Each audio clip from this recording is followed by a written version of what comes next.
Olá pessoal, vamos para mais uma aula de Educação Física com a professora Nayara. E hoje teremos como conteúdo os Jogos Olímpicos, que é o tema mais comentado nos últimos dias por todo o mundo. É o maior evento esportivo do mundo, onde reúne vários países em prol do esporte. Mas vocês sabem como tudo isso começou? Então vamos lá conhecer? Os Jogos Olímpicos surgiram na Grécia Antiga em 776 a.C., derivados de festivais realizados em homenagem a Zeus, que era um dos deuses que eles acreditavam. As competições eram realizadas na cidade de Olímpia, por isso o nome Olimpíadas. Só podiam participar do evento os homens, sendo livres, falantes da língua grega e em pleno gozo de seus direitos de cidadão. As mulheres eram proibidas tanto de participar quanto de assistir às provas naquela época.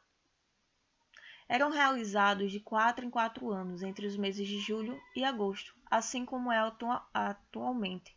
Porém, era para ter acontecido ano passado os Jogos de Tóquio e por causa da pandemia está acontecendo esse ano.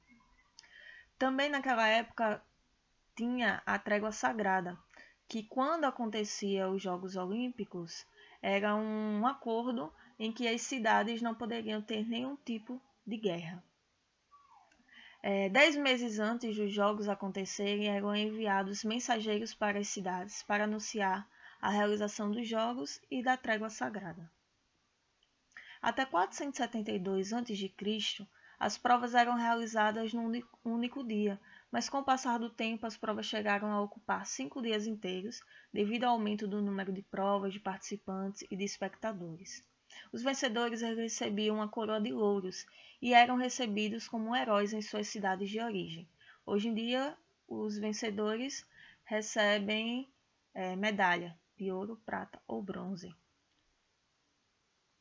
As provas olímpicas na Grécia Antiga na primeira só tinha corrida, mas com o passar do tempo foi aumentando, né? Algumas até que hoje não existe mais, certo? Assim como vocês podem ver na imagem e do lado alguns nomes. Em 426, o imperador romano Teodósio II mandou queimar o santuário de Zeus para se certificar que não se realizariam mais jogos, por considerar que os Jogos Olímpicos era pecado.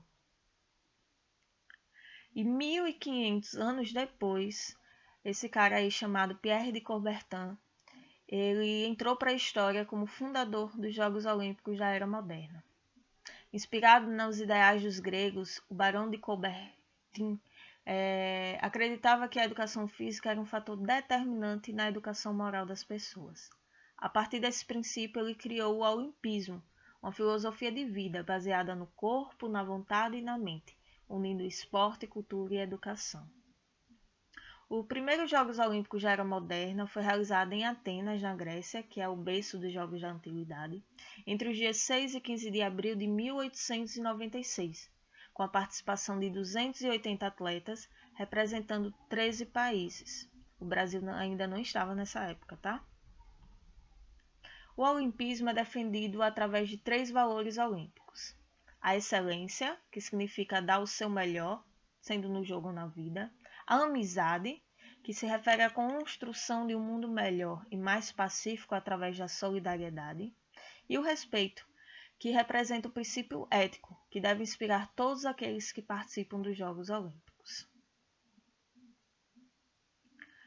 Temos alguns símbolos olímpicos, entre eles o que simboliza realmente, né, o principal, são os aros, que são interligados sobre um fundo branco, que representam a união dos 5 continentes, das cores azul, que representa a Europa, o preto, a África, o vermelho, a América, o amarelo, a Ásia e o verde, a Oceania.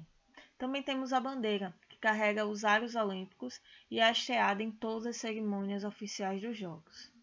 O lema olímpico é Citius Atius Fortius, mais rápido, mais alto e mais forte. Ele resume a postura que um atleta precisa ter para alcançar seus objetivos.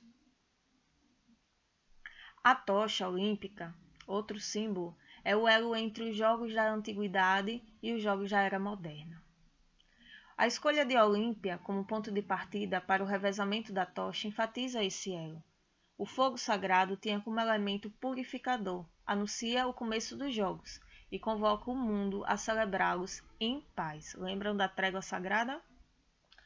A chama olímpica ela é acesa de acordo com o antigo método dos raios solares no espelho parabólico na cidade de Olímpia, na Grécia, e é transferida para a primeira tocha. Daí em diante, ela é transportada por atletas e cidadãos comuns em revezamento, até chegar no local da cerimônia de abertura dos Jogos e acender a pira olímpica. Também temos os mascotes, olha aí alguns exemplos nessa figura. Ele difunde os valores olímpicos, promovendo a história e a cultura da cidade anfitriã e dando um clima festivo ao evento. As mascotes contribuem para os esforços de oferecer uma recepção calorosa aos atletas e visitantes de todo o mundo na cidade sede em que se realizam os jogos. Então, cada cidade sede tem uma mascote diferente. Também temos as marcas olímpicas. Inauguradas em Paris em 1924, cada edição dos Jogos conta com uma marca diferente, que representa a identidade visual da competição e também tem a função de promover a cultura da cidade-sede. Olha aí, por exemplo, do lado direito tem as duas últimas, né, do Rio 2016 e de Tóquio 2020. Temos atualmente, né, desde 2020, 33 esportes divididos em 50 modalidades. Então, muitos esportes aí. Então é isso, pessoal. Espero que tenham gostado e até a próxima aula.